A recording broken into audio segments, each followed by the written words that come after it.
खंडहर में रह रही है। अब देविका के सामने सबसे बड़ी चुनौती ये है कि घर की औरतों को आत्मनिर्भर कैसे बनाया जाए।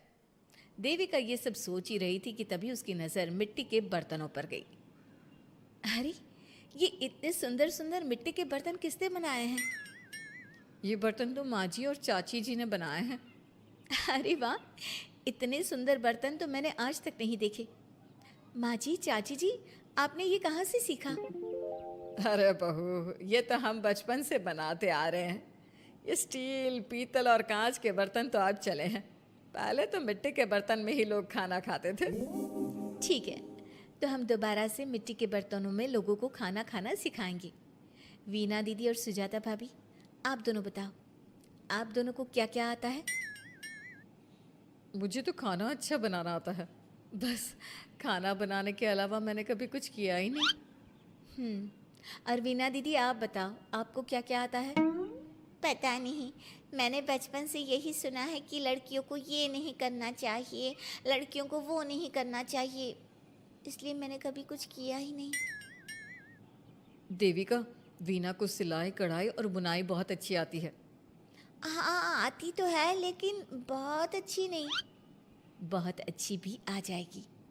अब देविका और बाकी सभी औरतें गांव में सबके घर जाती हैं और गांव की सभी औरतों से मिलकर कहती हैं, भाभी जी, अगर आपको अपने या अपने घर वालों के लिए कपड़े सिलवाने हो तो आप मुझसे ही सिलवाना।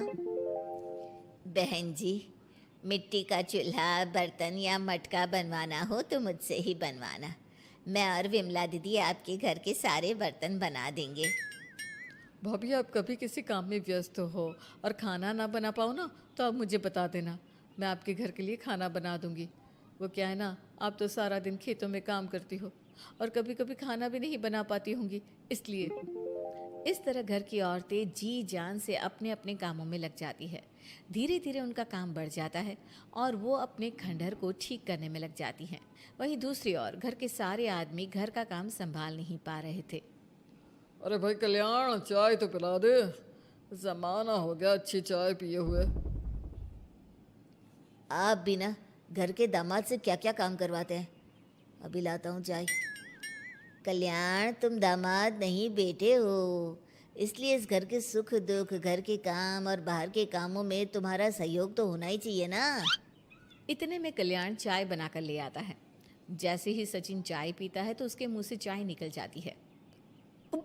जीजा जी, ये क्या बनाया है, इतनी कड़वी चाय? इससे अच्छा तो करेले का जूस होता है। देख सचिन भाई, मैं तो ऐसी ही चाय बनाता हूँ, पीनी है तो पी, नहीं पीनी है तो अपने आप बना ले। मैं खाना बनाने जा रहा हूँ और अकेला नहीं बना सकता, आप में से कोई मेरी मदद करो। सचिन मेरी चाय की बुराई कर रहे थे ना, तुम जाओ अब खाना बनाओ।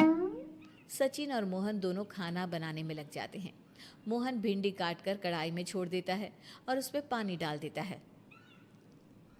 आपने भिंडी में पानी क्यों डाला? शायद पानी नहीं डलता, पता नहीं, लेकिन माँ ने कभी भिंडी में पानी नहीं डाला था।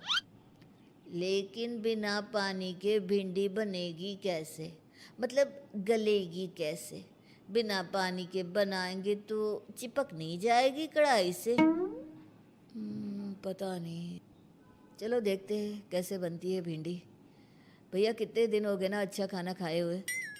खाना तो सुजाता बनाती है, इतना मज़ेदार खाना कोई और बना ही नहीं पाता।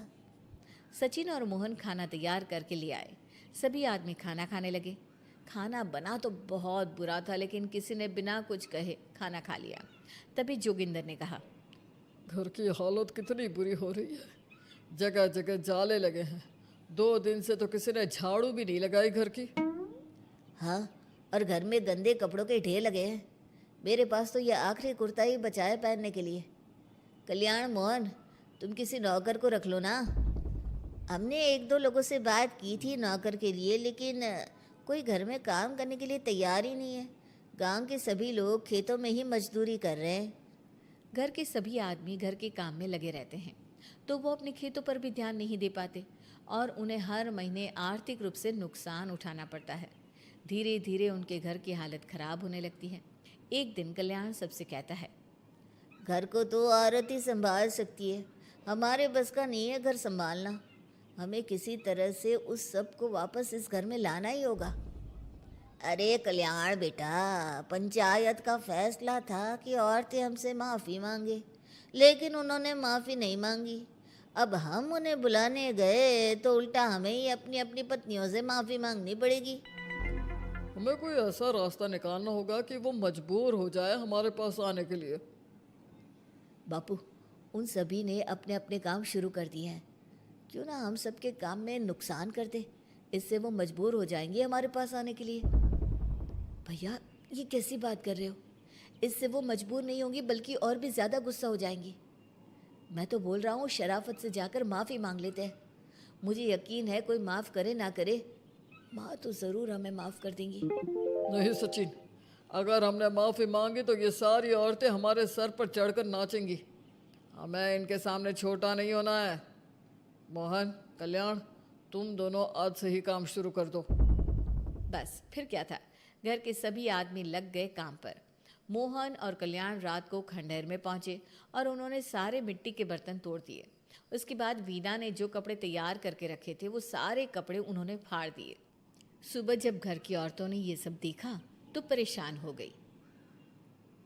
अरे, ये सारे बर्तन किसने तोड़ दिए? माँ, किसी ने मेरे सिले हुए कपड़े ही फाड़ दिए। ये हरकत कौन कर सकता है? और कौन करेगा भाभी, ये सब उन आदमियों की हरकत है। जब किसी तरह से हमें झुका नहीं पाए तो हमारे काम बिगाड़कर हमें परेशान कर रहे हैं। सभी औरतें दुगनी तेजी से काम में लग गई। उन्होंने दिन रात मेहनत की और उस खंडहर को महल की तरह बना दिया। उनके काम की तारीफ सुनकर दूर दूर के गांव से लोग आने लगे और उनसे अपना काम करवाने लगे। एक दिन सभी औरतें बैठकर खाना खा रही थी, तभी विमला ने देविका से कहा, देविका, हम कभी सोच भी नहीं सकते थे कि हम अपनी मेहनत से अपने लिए इतना बड़ा और इतना अच्छा घर बना लेंगे। देविका बहू, आज हमें इस बात का एहसास हो रहा है कि हम तो सिर्फ सांस ले रहे थे, जीना तो हमें तुमने सिखाया है। मुझे तो अब भी यकीन नहीं हो रहा कि मेरे पति की पहचान के अलावा भी मेरी कोई पहचान है। गांव के सब लोग मुझे सिर्फ मोहन की पत्नी के रूप में जानते थे, लेकिन अब सारा गांव मुझे जानता है। देविका, मैं कुछ ही दिन में इस गांव में एक अच्छा सा होटल खोलूंगी। और मैं एक बुटीक खोलूंगी। मैं यहाँ गांव की लड़कियों के लिए एक स्कूल खोलना चाहती हूँ, यही मेरा सपना है। सभी औरतें खाना खाकर सो जाती है। रात बहुत ज़्यादा हो गई है, लेकिन देविका को नींद नहीं आ रही थी। तभी उसे किसी के कदमों की आवाज़ सुनाई दी। पहले तो देविका थोड़ी डर गई, लेकिन उसने हिम्मत करके उठकर देखा तो उसके सामने सचिन खड़ा था। सचिन, तुम यहाँ क्या कर रहे हो? कहीं तुम मेरा कोई नुकसान तो करने नहीं आए? मेरे पास तो किताबों के अलावा कुछ नहीं है, फाड़ना चाहो तो फाड़ सकते हो। देविका, मैं तुम्हारा कोई नुकसान करने नहीं आया हूँ, बस तुमसे माफ़ी मांगने आया हूँ। क्या? रात के अंधेरे में चोरों की तरह तुम मुझसे माफ़ी मांगने आए हो? प्लीज़ देविका, माँ और चाची को समझाओ कि वो बापू और चाचा जी से माफ़ी मांग ले और तुम सबको लेकर घर आ जाए। सचिन, तुम भी तो अपने बापू और चाचा को अपने साथ ला सकते थे ना, और माँ और चाची से माफ़ी मंगवा सकते थे ना।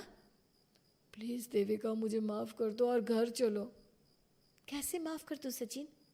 तुमने मुझे मरने के लिए छोड़ दिया। अगर माँ और चाची हिम्मत करके मुझे अस्पताल ना ले जाती तो आज मैं और मेरा बच्चा जिंदा ना होते।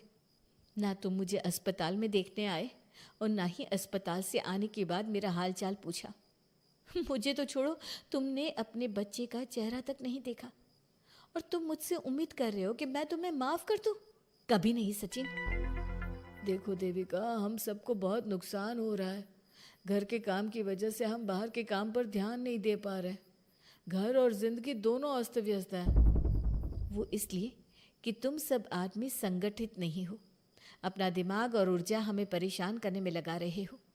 और हम औरतें संगठित हैं, हम अपना दिमाग और ऊर्जा अपनी प्रगति में लगा रहे हैं। इसलिए हमने खंडहर को भी महल की तरह कर दिया और तुम्हारी हवेली खंडहर की तरह लगती है। सचिन देविका से बार बार माफ़ी मांग रहा है। क्या सचिन को अपनी गलती का सच में पछतावा है या फिर ये घर के आदमियों की कोई नई चाल है? ये जानने के लिए आपको हमारे आने वाले एपिसोड का इंतज़ार करना होगा। और हाँ, कमेंट करके हमें ये भी ज़रूर बताइए कि क्या देविका को सचिन को माफ़ कर देना चाहिए? क्या उसे सब कुछ भूलकर सचिन के साथ अपना घर बसाना चाहिए? या फिर सचिन को भूल जाना चाहिए?